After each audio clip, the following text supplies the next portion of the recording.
Praise the Lord, our daily bread.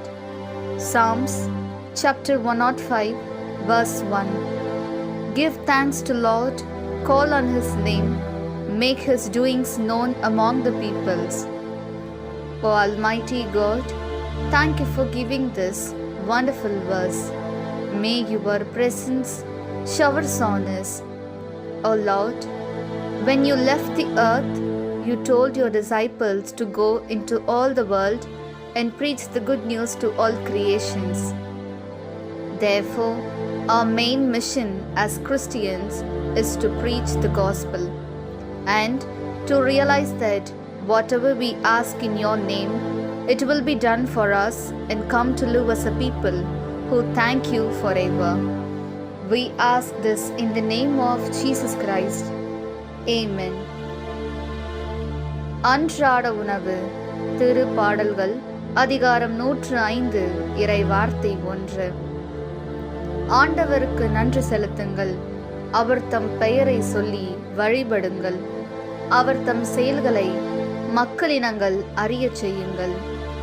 அன்பின் தகப்பனே, இன்றைய நாளிலே இந்த இறை மன்னாவை கொடுத்ததற்காக நன்றி ஆண்டவரே.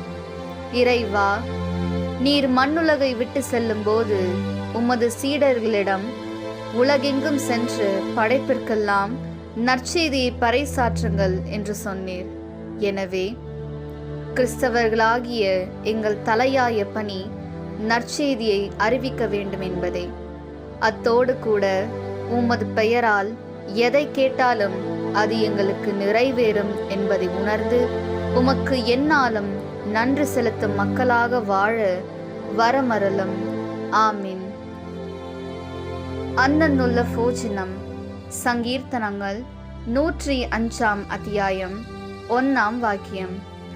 കർത്താവിനോ കൃതജ്ഞത അർപ്പിക്കുവിൻ, അവിടുത്തെ നാമം വിളിച്ചപേക്ഷിക്കുവിൻ, അവിടുത്തെ പ്രവർത്തികൾ ജനതകളുടെ ഇടയിൽ ഉദ്ഘോഷിക്കുവിൻ.